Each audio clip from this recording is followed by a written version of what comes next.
I still remember the way the morning sunlight slipped through the old lace curtains of my house that day. It painted golden lines across the mahogany floor, the same one my late husband, Richard, had built with his own hands 50 years ago.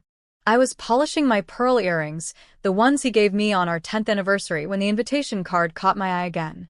"You are cordially invited to the wedding of Ethan and Claire." My son's name printed in silver ink. My hands trembled a little as I traced the letters. For months, Ethan and I hadn't spoken much. Ever since he met Claire, something had changed. He wasn't the same boy who'd call every Sunday just to ask if I'd had breakfast. There was a distance now, not just miles apart, but hearts apart. Still, I couldn't miss my only son's wedding. I had watched him grow from a shy boy hiding behind my skirts to a man who now stood tall and confident. I wanted to see him start this new chapter, even if I had to swallow the loneliness that had quietly filled my home since Richard passed. The smell of jasmine filled the air as I packed my bag, a faint scent of nostalgia.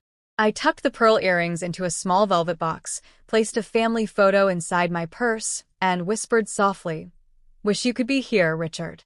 Outside, the autumn breeze carried a chill that reminded me of change, of endings and beginnings. The road to the wedding venue was lined with maple trees, their orange leaves falling like slow confetti. My old car hummed gently as I drove toward the place where joy awaited, or so I thought. The wedding venue was stunning, a grand estate surrounded by gardens that seemed to bloom just for that day.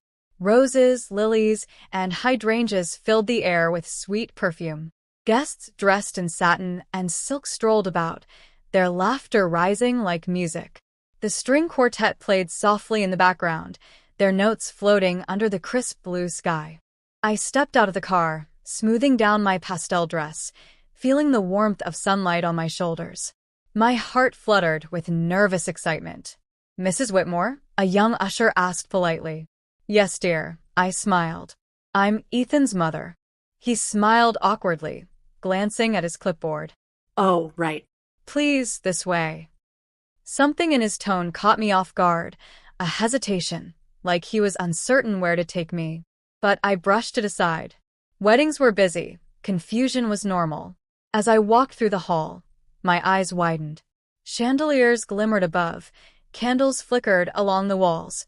White roses trailed down the staircase like a waterfall. Everything was perfect, too perfect, almost unreal. And then I saw her. Claire. She was standing at the far end of the room, radiant in her ivory gown. Her hair was woven into soft curls, her smile poised and practiced. She looked like she had stepped straight out of a magazine. I had met her only twice before, polite exchanges, nothing more. But today, her eyes met mine, with something I couldn't quite read. Surprise? Discomfort? Perhaps both. I lifted my hand in a small wave. She didn't return it. Instead, she leaned toward a bridesmaid and whispered something. The woman glanced at me briefly, then looked away. A strange unease crept through me, though I tried to ignore it. I found my seat near the back, where the sunlight from the stained glass windows danced over the pews. I thought maybe Ethan would come to greet me before the ceremony began. But minutes passed. Then an hour. Guests mingled, laughter echoed, cameras flashed, and I sat there, invisible. When the ceremony finally began, everyone stood.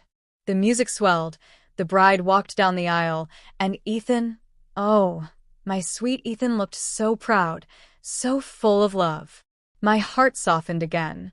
I brushed a tear from my cheek and smiled. Maybe this was all just nerves. Maybe Claire just needed time to warm up to me.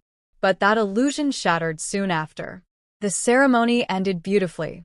Applause filled the air, and as the couple exited hand in hand, I felt a tiny flicker of hope. Perhaps I'd finally get to speak with them during the reception. I followed the crowd toward the ballroom, where tables sparkled with golden centerpieces and tall glasses of champagne. I found an empty seat at the corner, carefully setting down my purse. My legs ached slightly. Age does that, but my heart was light again. That's when I noticed Claire walking toward me. Her expression was unreadable. Her lips smiled, but her eyes did not. "Mrs. Whitmore," she began softly, her voice sweet as sugar but sharp beneath. "I didn't expect you to come." I blinked. "Didn't expect?" "Why, dear, of course I came. It's my son's wedding." She gave a nervous laugh, glancing around as if to ensure no one was listening. "Yes, but we wanted a certain kind of atmosphere. And, Ethan mentioned you might not be comfortable with everything here." I tilted my head. "Comfortable? Claire, I'm here to celebrate your love. I wouldn't dream of making anyone uncomfortable." Her smile faltered. "It's not that, Mrs. Whitmore. It's just we have investors, guests from out of town, and this is a private event. I hope you understand." My hands grew cold. The noise of laughter and music seemed to fade into the background. "Are you asking me to leave?" I asked quietly. She hesitated for just a moment, that moment that tells you everything. Then she nodded. "I think it would be best. For everyone. For everyone." The words struck deeper than I expected. I sat there, frozen, watching her walk away, her gown sweeping elegantly across the marble floor, her friends whispering behind her. For a second, I thought Ethan would come, that he'd appear, take my hand, and say it was all a misunderstanding. But he didn't. He was across the room, laughing with his new in-laws. He didn't even look my way. So, I picked up my purse, my pearls glinting in the light, and I walked toward the exit. Guests turned slightly, pretending not to notice. My heels echoed on the marble like tiny heartbreaks. The cool evening air hit me as I stepped outside. The garden lights flickered softly. I stood there for a moment, staring at the venue, the place that had once been my dream, my safe space. And as I looked up at the old stone archway, my heart twisted, because she didn't know. She didn't know who owned this estate. She didn't know the story behind its walls, or the name written on the original deed. And she definitely didn't know that the woman she had just asked to leave was the one who built it, from the ground up, brick by brick, with her late husband. He smiled faintly, a sad, knowing smile. If only she knew the truth behind the name carved beneath the foundation. The one that read, Richard and Margaret Whitmore, 1972. She thought she'd humiliated me by sending me away. But what she didn't know was that every rose in that garden, every chandelier in that hall, carried my husband's name. When I reached home that night, the silence was deafening.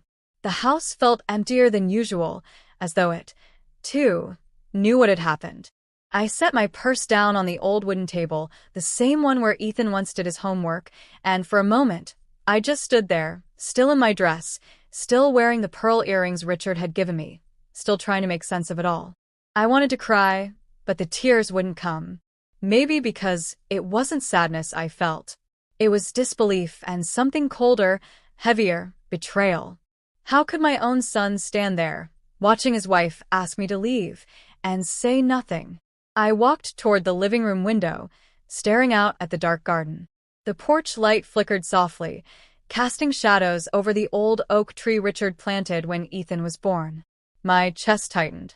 I remembered that day, Richard holding baby Ethan in his arms, promising he'd build a life strong enough to carry our son's dreams. And he did. We both did. The estate, that estate, was our life's work. Richard had poured every ounce of love, sweat, and sacrifice into restoring it from a crumbling mansion into a masterpiece. It was supposed to be our legacy, a symbol of love that would last generations.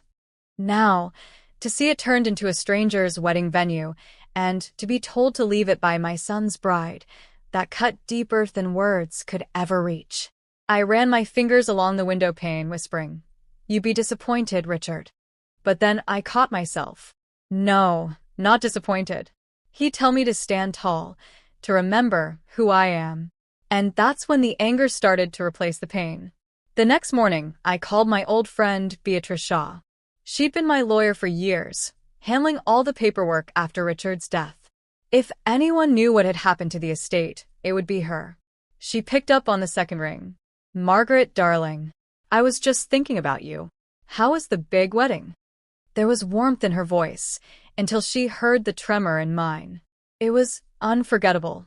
I said flatly. Beatrice, I need you to check something for me.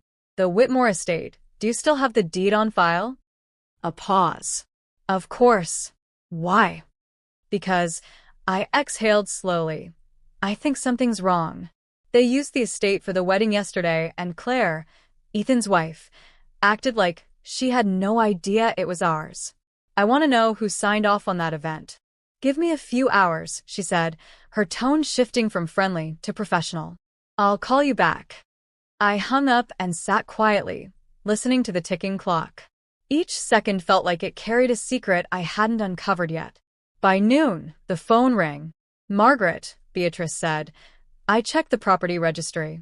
The estate is still legally under your name. You never transferred ownership, remember? You only leased it out to a management company after Richard passed. My heart skipped. A management company? Yes. Whitmore Heritage Rentals. It's a small firm run by, she trailed off, hesitating. Run by who be? Ethan. The room spun for a moment. I clutched the edge of the table. My Ethan? Yes. Apparently, he registered the company 2 years ago. You must have signed a document authorizing it, but the ownership never changed. He just has managerial rights. Technically, the estate is still yours. I pressed my palm against my forehead, trying to remember. 2 years ago, Ethan had come to visit. He said he wanted to help maintain the property, take care of the taxes, keep it from being sold.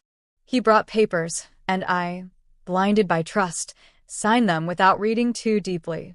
He'd turned my husband's legacy into a business. And now, his wife had turned that business into her wedding stage. But what made my blood run cold wasn't the lease or the event. It was that Ethan never told her, never told his own wife that the place she had chosen for her perfect wedding belonged to the woman she humiliated. Why hide that? That night, I sat at the old piano in the corner of the living room, pressing the keys softly.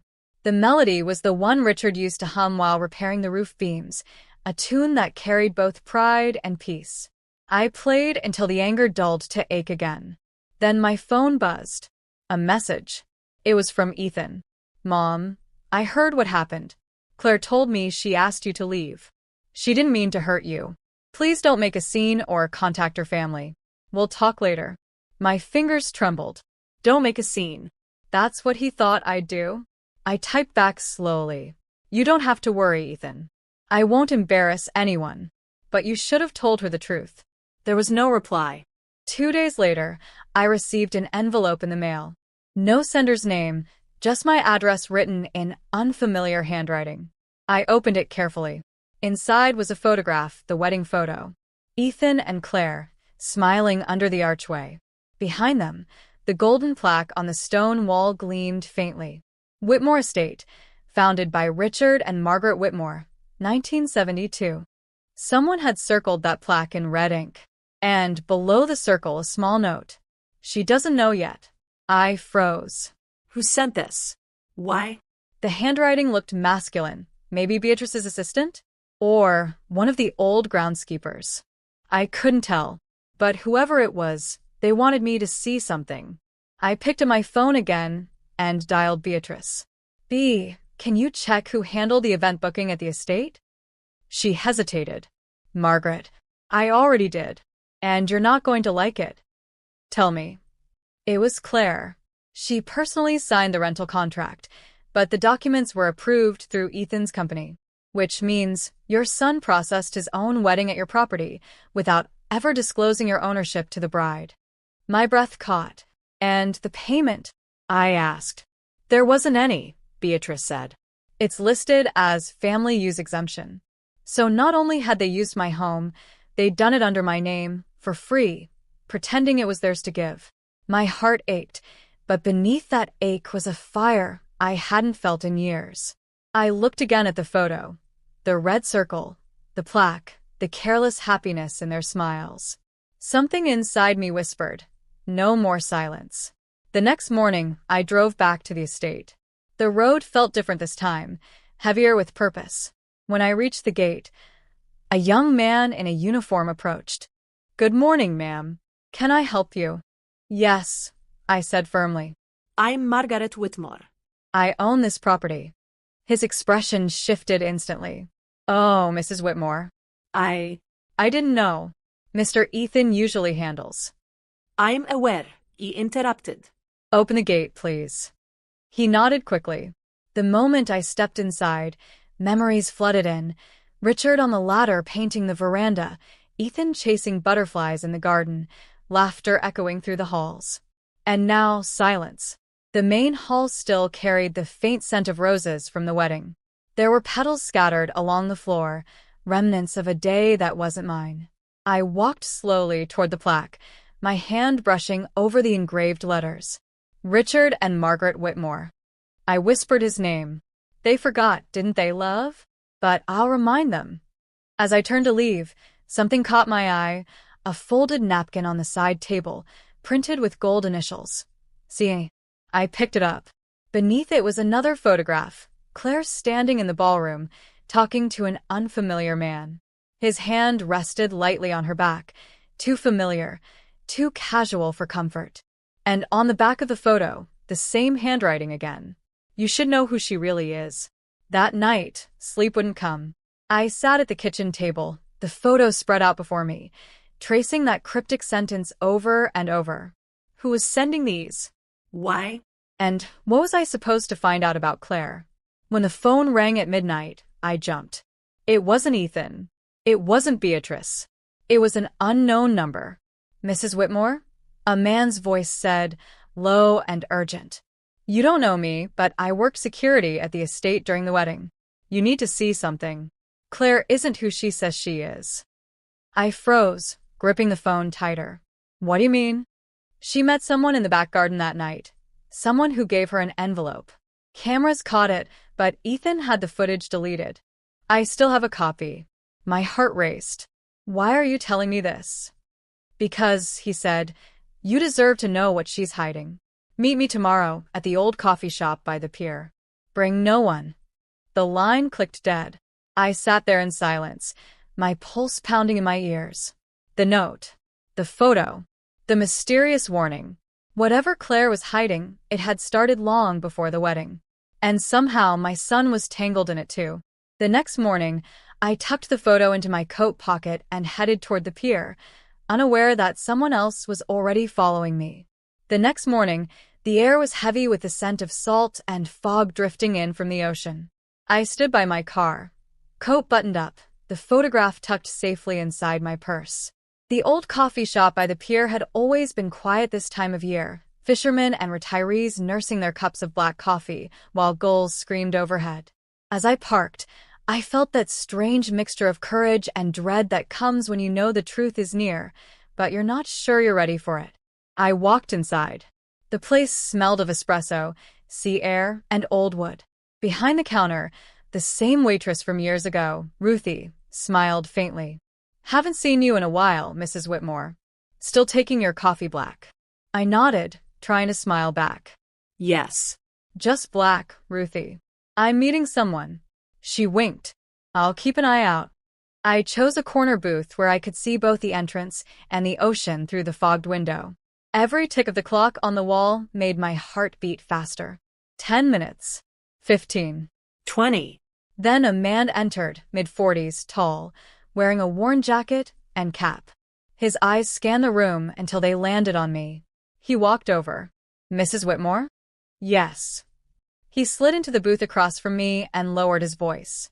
Name's Daniel Lowe. I worked security for your son's company.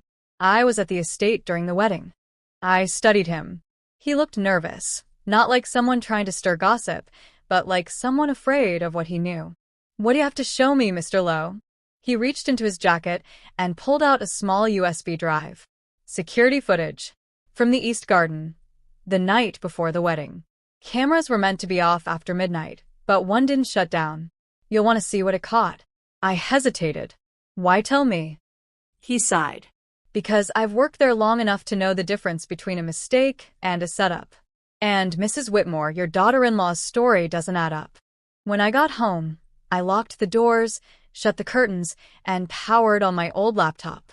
My hands trembled slightly as I inserted the USB. The screen flickered to life. Timestamp. 11:47 p.m., the night before the wedding. The footage was grainy, but clear enough to make out the figures. Claire stood in the garden, her white rehearsal gown glowing faintly in the security lights. She wasn't alone. A man in a dark suit approached her. He handed her an envelope. She opened it, scanned the contents, and nodded. Then she hugged him, tightly, before he walked away toward the back gate. I leaned closer. The man's face turned toward the camera for a split second. I froze. It was James Porter, Richard's former business partner, the man who had tried to buy the estate from us years ago, before Richard refused. What was he doing meeting my son's bride in secret? The video ended abruptly. I sat back in stunned silence, the room spinning. Memories flooded me. That tense day in Richard's office, when James came with his offer. "You're sitting on a gold mine, Richard," James had said, pacing the room. "You could sell the property, retire in luxury, never work another day." Richard had smiled calmly.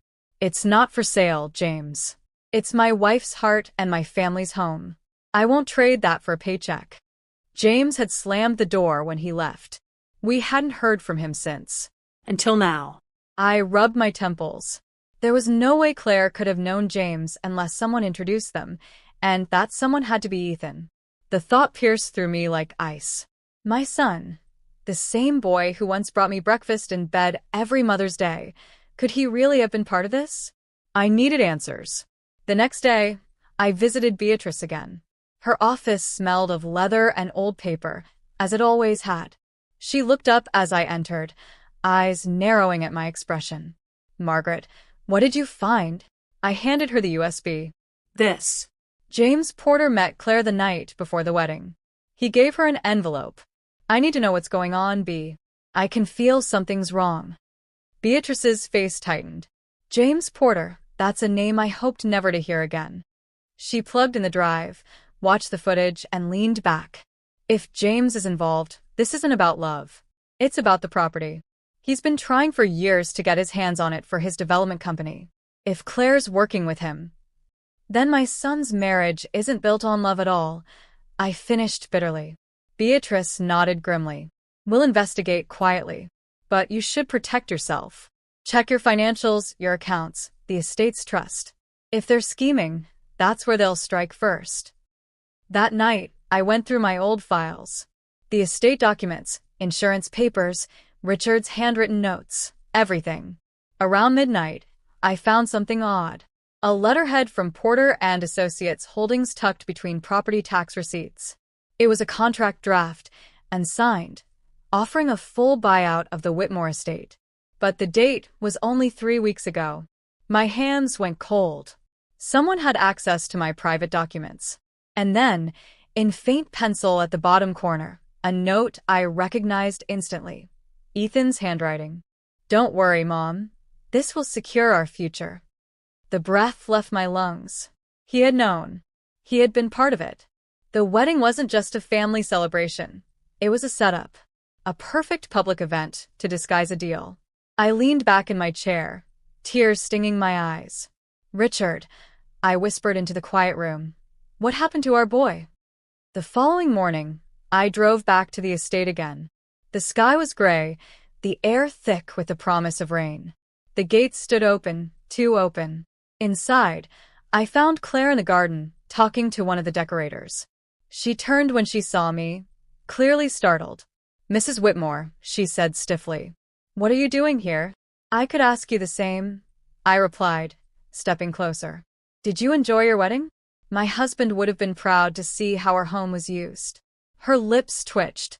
"Your home?" "Yes," I said evenly. "The one with my name still on the deed. The one your husband conveniently forgot to tell you about." Her eyes widened slightly. "Ethan told me the estate was part of his company. He said his mother had retired from managing it." I smiled sadly. "Is that what he told you?" She looked away. "Look, I don't want any trouble. Ethan said we could stay here for a few weeks while he sorts things out." "Stay here?" My voice rose, the hurt breaking through. "You mean live here? Without asking?" She took a cautious step back. "He said it would be temporary." I turned toward the mansion, my heart pounding. Temporary, permanent, it doesn't matter. This house has walls that remember who built it. And those walls will speak, Claire. Sooner or later, they always do. That evening, I returned home to find my phone blinking with a new message. It was from an unknown number again. You were right about James. But Ethan doesn't know the whole truth either. Meet me at the estate tomorrow night. Alone. I'll show you everything. I read the message 3 times. The words felt heavy with danger, and yet I couldn't ignore them. Whoever had been feeding me these clues clearly wanted me to uncover something big. I stared at Richard's photo on the mantel. You tell me to be careful, I murmured, but you'd also tell me to be brave. That night, I couldn't sleep. Memories came uninvited. Ethan's laughter as a child, Richard's voice echoing through the halls, the way the house smelled of sawdust and lilies during renovations. I'd fought too hard to protect that home to let anyone steal it through lies. At dawn, I packed a small flashlight, my phone, and the photograph. The estate loomed ahead as I drove, elegant yet haunted, a place where every stone whispered something I hadn't yet understood. I parked by the old garden gate, just as the sun began to set behind the trees. The air was cold enough to sting my lungs. Inside, the house was dark except for a faint light coming from Richard's old study. The door was slightly ajar. I pushed it open slowly. There, on the desk, lay a stack of papers, new contracts, all bearing the Porter and Associates logo. And beside them a small jewelry box I recognized. It was mine. I opened it and gasped. Inside were the keys to the estate, my signature stamp, and Richard's original deed, the one I thought was locked in the bank vault. Whoever had taken these wasn't just trying to sell the property. They were trying to erase me entirely. I felt a presence behind me. The floor creaked softly. I turned. Ethan stood in the doorway. Mom, he said quietly. I need to explain. But before he could speak another word, the front door slammed open, and Claire's voice echoed through the hall, furious and trembling. Don't tell her, Ethan. She doesn't need to know who really planned this. I remember that night vividly. The candles in the reception hall burned low, their wax pooling like tears at the edges of their silver holders. The laughter had softened into murmurs, the clinking of champagne glasses fading under the soft hum of the violinist's final notes. Most of the guests had left, leaving behind half-empty glasses, trampled petals, and a silence that felt heavier than any noise could be. I sat in the driver's seat of my car, parked a few blocks away, watching the grand lights of the venue glow against the night sky. That place, my place, stood tall and elegant, like a secret I'd hidden too well. My name wasn't on any banner or invitation, but every stone, every chandelier, every ivy-wrapped pillar had my fingerprints on it. That wedding was supposed to be my son's happiest day. Instead, it became a cruel reminder of everything I'd lost and everything I'd quietly built back in the shadows. When Emily told me to leave that afternoon, I felt the ground shift beneath my feet. She had done it politely, with that soft, measured cruelty some people master so easily. Her hand rested on my arm, her smile too bright for the words she spoke. Mrs. Walker, I think it would be better if you stepped outside for a bit. It's getting too crowded near the front. Too crowded.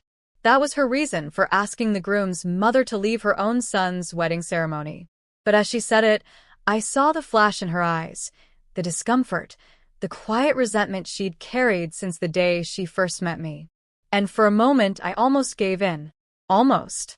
But something inside me, something stronger than pride, kept me standing. I had seen that same look before, years ago, from people who had underestimated me. Back then, I didn't have power. But now I did. When I stepped out that afternoon, I didn't drive home. I went around the side of the venue, the gardens I designed myself when I first bought the property 15 years ago. Back then, it wasn't a venue.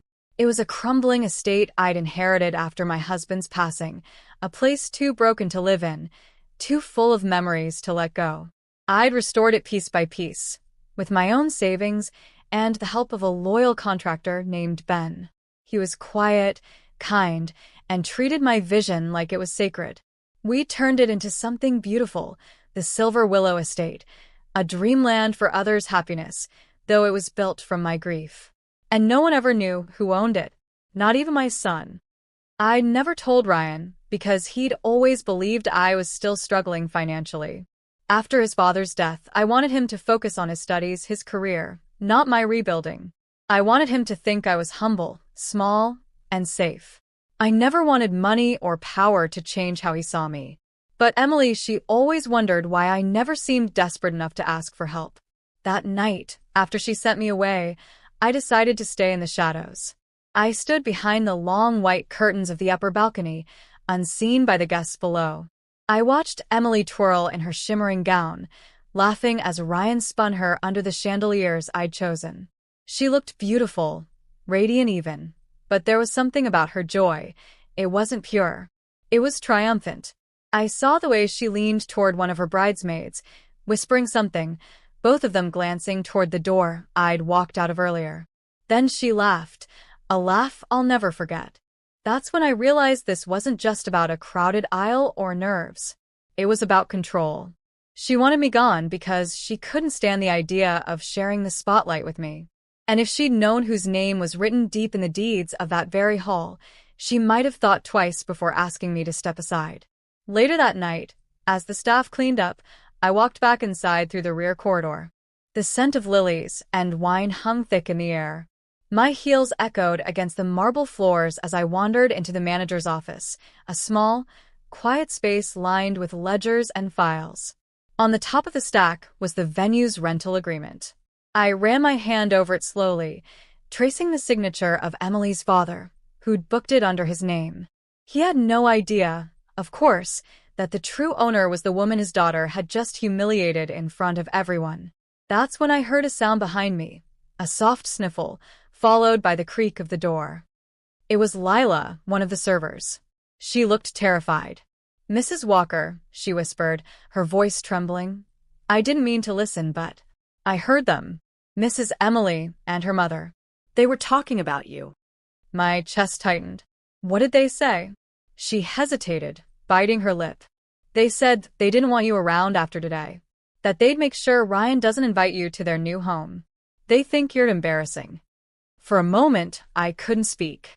I'd endured plenty in my life. Loss, loneliness, betrayal.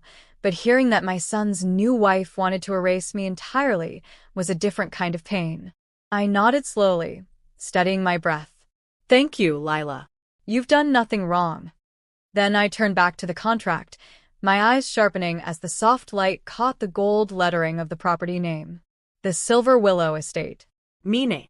The next morning, I woke up with a strange calmness. I brewed a pot of coffee, sat by the window, and watched the sunlight hit the same willow trees that had inspired the venue's name. Birds sang outside, oblivious to the war brewing in my heart. I wasn't angry. Not really. I was done being angry. I was simply ready. I picked up the phone and called my lawyer, Mr. Green. "Good morning, Eleanor," he greeted warmly. "I was just about to call you. Everything's ready for the ownership transfer you mentioned last week." "Good," I said, my voice steady. "Let's move forward with it. But before we finalize, I wanted to schedule a private tour for the newlyweds. Tell them the venue's owner wants to congratulate them personally and offer a special gift." He chuckled. "Should I tell them it's you?" I smiled faintly. "Not yet."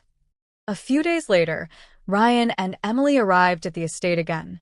I stayed out of sight, watching from the garden path as they walked through the ballroom, admiring everything as if it were the first time. "This place is even prettier in daylight," Emily said, twirling. "I can't believe we got to use it." Ryan laughed. "We were lucky, babe. Your dad said it was almost impossible to book." The manager, following my quiet instructions, handed Emily a white envelope. "The owner asked me to give you this," he said. She frowned slightly, opening it. Inside was a single key and a handwritten note. "For the woman who thought she could take my place. But remember, this place has always been mine." Emily's face paled. She looked around the hall, confusion flooding her features. "What is this?" she muttered. Ryan took the note, his brow furrowing. "Wait," Mom's handwriting. She turned toward the staircase, and for the first time, she saw me standing there, calm, composed, dressed in soft gray. The silence stretched. The color drained from her face. "You own this," she whispered. I nodded. "I built it from ashes, Emily. The same way I built myself. And last week, I signed the papers to transfer it to my son and his future family." Her mouth opened, but no words came out. I walked closer, my heels clicking slowly against the marble. "You wanted me to leave my son's wedding. But, sweetheart," I paused, letting the words settle. "You were the guest in my house." Ryan stared at me in disbelief, his voice cracking slightly. "Mom, why didn't you tell me?" "Because I wanted you to have a life untouched by my struggles," I said softly. "I didn't need recognition. I just needed to see you happy." But Emily's expression changed, from embarrassment to something colder. She straightened her shoulders, forcing a smile. "Well, congratulations, Mrs. Walker. That's quite the surprise." There it was again, that tone. The one that said she wasn't done fighting. And in that moment I realized something deeper was coming. Something she wasn't ready to face. Because beneath her calm, her eyes flickered toward Ryan's pocket, where the note now rested.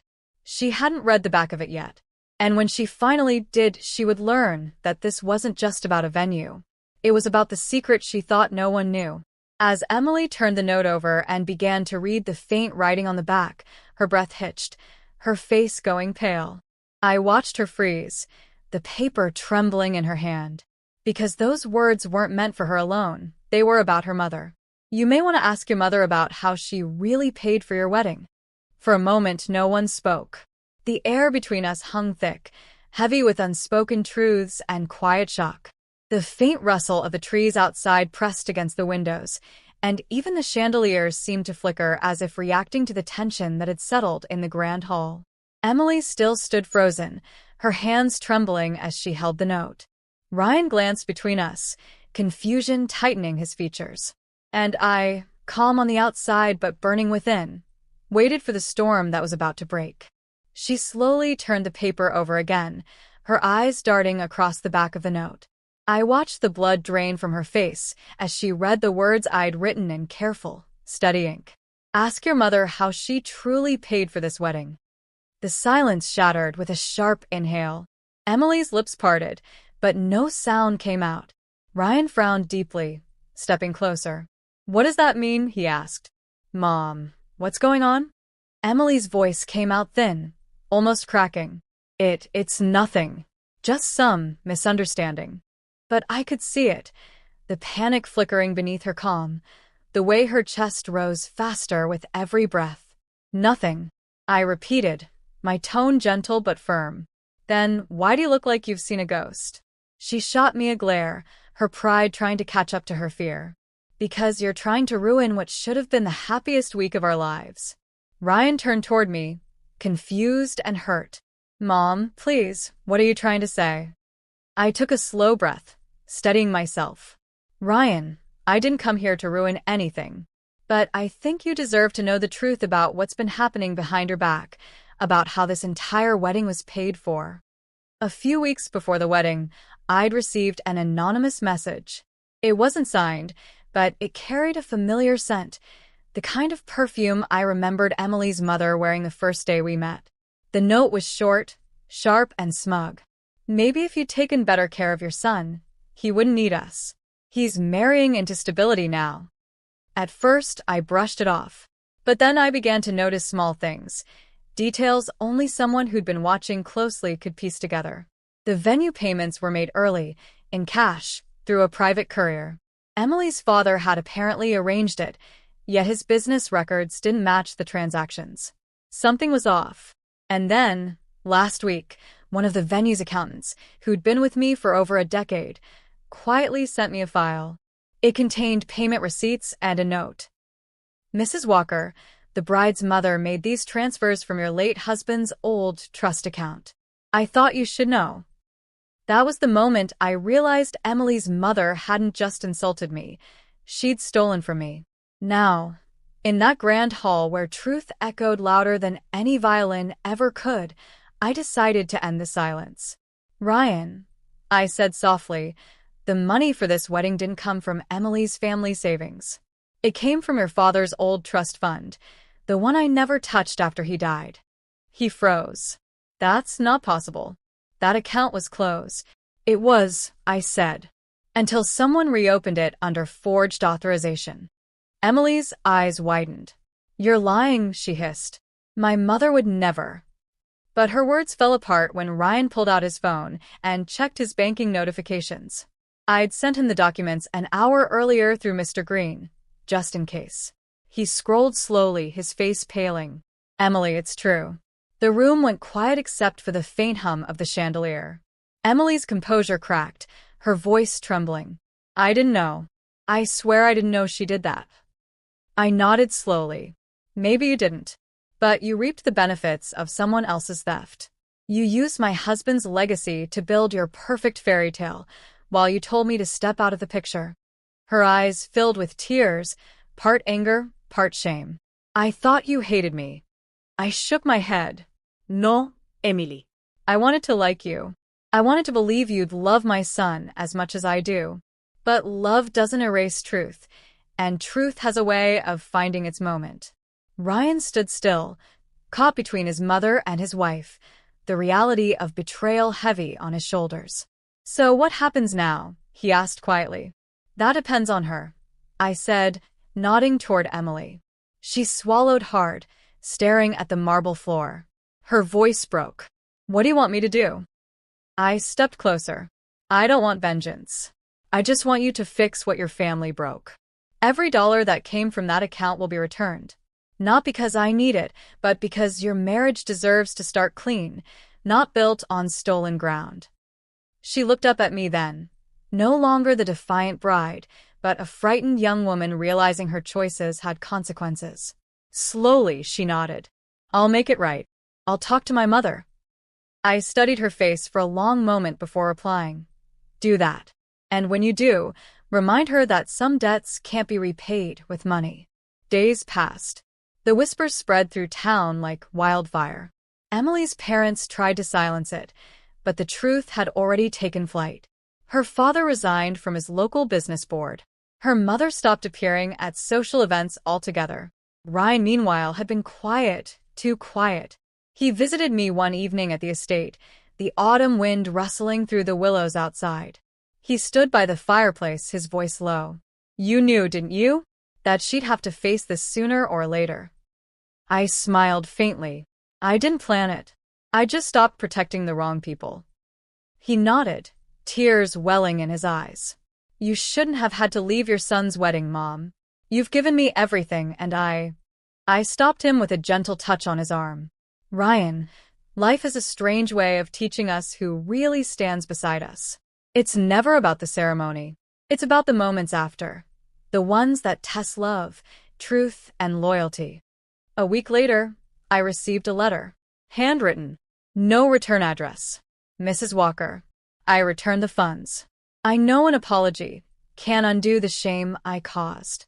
I only wanted my daughter to have the wedding I never could. Clara. Emily's mother. I read it twice, feeling both sadness and something softer. Understanding. People make terrible decisions when fear and pride lead the way. That night, I walked through the empty ballroom. The chandeliers dimmed, the scent of lilies still faint in the air. I could almost hear laughter from that wedding night again, echoing faintly between the walls. I placed the letter inside a glass case in my office, beside the original ownership deed of Silver Willow Estate. Not as a trophy, but as a reminder. Forgiveness doesn't erase pain, it transforms it. The next weekend, Emily came to see me. No makeup, no perfect curls, just a quiet, humbled woman. She brought a small box in her hands. I wanted to give you this, she said, her voice trembling. Inside was a delicate silver locket. Inside, a tiny photo, Ryan as a child on one side and me holding him on the other. I found it in his things, she said softly. He said you used to wear it every day. I smiled, touched. I did, until I thought he didn't need his mother anymore. Her eyes welled with tears. He does. We both do. I'm sorry for how I treated you. For the first time, I believed her. I placed a hand on her cheek, my voice gentle but steady. Make your home with honesty, Emily. That's all I've ever wanted for him. That evening, after they left, I stood by the window of the estate and watched the willow branches sway in the twilight. The same trees that had witnessed my grief had now seen my peace. Somewhere deep inside, I felt my late husband's presence, quiet, approving. The life we'd built, torn apart and rebuilt again, had come full circle. The past had been heavy, yes, but it no longer chained me. I finally smiled, whispering to the empty room, "You'd be proud of us, Michael. We made it right." Just then my phone buzzed. A message from an unknown number. "You may have won this round, Mrs. Walker. But the estate isn't the only thing your husband left behind." I stared at the screen, my heartbeat steady but strong. Outside, the willows shivered under a sudden gust of wind. I straightened my posture, my eyes narrowing slightly. Whatever ghosts were still out there, whatever secrets my husband had hidden, I was no longer afraid to face them. Because this time, I wasn't just someone's mother, widow, or victim. I was Eleanor Walker, and the story wasn't over yet. As the wind howled through the estate's open windows, Eleanor's gaze hardened. She placed the phone on the desk beside her husband's old journal, flipping it open to a page she'd never dared to read before, where a single unfamiliar name was written in his handwriting. For Clara, the one who helped me hide everything. The morning light crept gently through the lace curtains, spilling gold across the oak floor. I'd always loved how sunrise found its way through every crack of Silver Willow Estate, like forgiveness seeping through old wounds. It had been 3 weeks since the message. 3 weeks since those words, "The estate isn't the only thing your husband left behind," had appeared on my phone, unsettling me in ways I hadn't expected. I'd lived through betrayal, loss, and rediscovery, but even now, at 67, life still had a way of whispering new mysteries into my ear. I sat by the window with my tea, the steam curling up like quiet prayers. Outside, the willows danced lightly in the breeze. I thought of Michael, my late husband, his laugh, his ambition, his secrets, and wondered what more he could have possibly hidden from me. The phone lay on the table beside me, face down. I hadn't replied, not out of fear this time, but out of choice. Some storms didn't need immediate answers. But I did open his journal again. The same one I'd avoided for years, the one that held the page with that name, Clara. Clara had been Emily's mother. The same woman who'd stolen from me, who had written that hollow apology weeks before. But what did Michael mean by, "the one who helped me hide everything"? I turned the page. There was a folded envelope tucked between the next entries. My hands trembled slightly as I opened it. Inside was a letter, written in Michael's unmistakable handwriting. "If you're reading this, Ellie, then I never got to tell you in person. Clara and I worked together years ago, before you and I married. She helped me protect the estate from investors who wanted to strip it for profit. But she also made me promise never to tell anyone, because her husband was one of them. I trusted her, perhaps too much. If she's in your life again, be cautious, but know that what she did once, she did to help me, not harm you." I sat back in silence. My mind spun between the past and present, guilt and grace. So Clara wasn't just a thief. She was part of a tangled history neither of us had fully understood. Michael had kept the truth hidden, perhaps believing it would protect me. And Clara, maybe her shame was more than just about the wedding money. Maybe it was about a friendship that curdled under time and silence. That afternoon, I called her. Her voice on the other end was faint, like someone who'd aged 10 years overnight. "Eleanor, I didn't expect to hear from you. I found his letter," I said quietly. "Michael's." A pause. Then a shaky breath. "Then you know." "I know enough," I replied. "Enough to see that we both spent years carrying guilt that didn't entirely belong to us." Tears cracked her words. "I never wanted it to end like this. I thought, maybe if I helped your son's wedding look perfect, it would make up for the past. You don't make peace by pretending things never happened, Clara. You make peace by facing them." There was silence on the line. Then she whispered, "Do you forgive me?" I looked out at the willow trees, their branches swaying softly against the afternoon sky. I think I already did. I just didn't know it until now. In the weeks that followed, something began to shift. Ryan and Emily moved into a small house near the edge of town, a modest, warm place with creaky floors and sunlight in every room. They'd returned the stolen funds and paid back what was owed, even more than I asked. When Emily came to visit, she no longer wore the armor of pride. She wore humility, grace, and gratitude. She'd help me in the garden sometimes, hands covered in soil, her laughter echoing through the yard. "You were right," she told me once as she planted a row of white roses. "Honesty makes a house stronger than any bricks." Ryan kissed her on the forehead then and said, "And forgiveness makes it a home."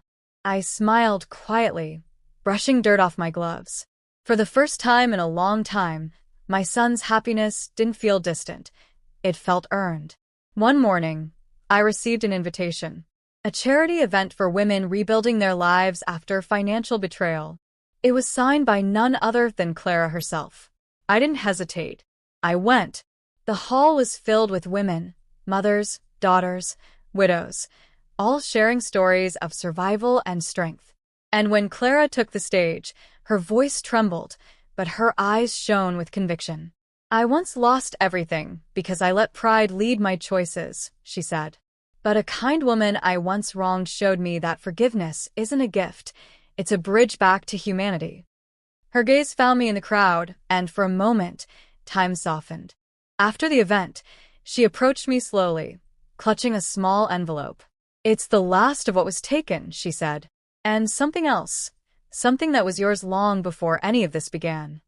Inside, I found a faded photograph, me and Michael, at the estate's opening gala 35 years ago. Behind it, a note in Michael's handwriting again. "For Eleanor, the heart of Silver Willow. If this ever reaches you, know that you were always the foundation of everything I built." Tears blurred my sight. Clara reached out and squeezed my hand gently. "I didn't deserve your grace," she whispered. "No," I said softly, smiling through the ache. "But maybe we both needed it." Months passed. The seasons turned. Silver Willow bloomed again. I had the ballroom restored, not for weddings or business events, but for community gatherings. The laughter of children filled the halls again. Music, art, and voices of people who'd once been silenced found a home there. Emily started volunteering at the center. Ryan taught music lessons on weekends. And me? I found peace in the rhythm of ordinary things. Sunlight warming old floors, the smell of bread baking in the kitchen, the sound of my grandson's tiny feet running down the hallway. Yes, they'd given me a grandson, Michael Jr. Sometimes, when I hold him, I think about how full circles are made, not by perfection but by persistence. Not by revenge, but by redemption. One evening, I walked out to the garden alone. The willow branches whispered secrets to the twilight sky. Fireflies flickered like tiny lanterns of memory. I sat on the stone bench Michael and I built years ago, and for the first time in forever, I didn't feel haunted. I felt whole. The world was quiet, except for the soft hum of crickets and the rustle of leaves. I whispered to the wind, "We did it, my love. You can rest now." And for a moment, I swear I felt a warmth against my shoulder, like a ghostly hand offering comfort. Before heading inside, I took a small brass key from my pocket, the key to the old safe that had once guarded the estate's documents. I buried it beneath the willow tree, pressing the soil gently with my palms. "Some things," I murmured, "belong to the past." The sky darkened into a soft indigo, and the first stars shimmered above. I looked up, smiling. Tomorrow, there would be another sunrise, another pot of tea, another letter to write, this time not of pain, but of gratitude. Because no matter how many times life breaks you apart, there's always a way to stitch yourself back together, if you choose to forgive, to rebuild, and to love anyway. And so, that's how it all ended. Not with anger, not with triumph, but with peace. Peace that comes when you've faced every truth, carried every scar, and learned that sometimes the hardest battles lead to the softest endings. If you've ever been asked to step aside when you deserved a seat at the table, remember this. Your worth doesn't vanish because someone else can't see it. Sometimes, walking away isn't weakness. It's wisdom. And when you return with grace, not vengeance. Because forgiveness, my dear, is the truest form of victory. What would you have done in my place? Would you have forgiven her or walked away for good? Share your thoughts below. And if this story touched your heart, like, subscribe, and hit the bell so you don't miss the next chapter of life and mystery. Until next time, my dear ones, keep your heart soft and your spine strong.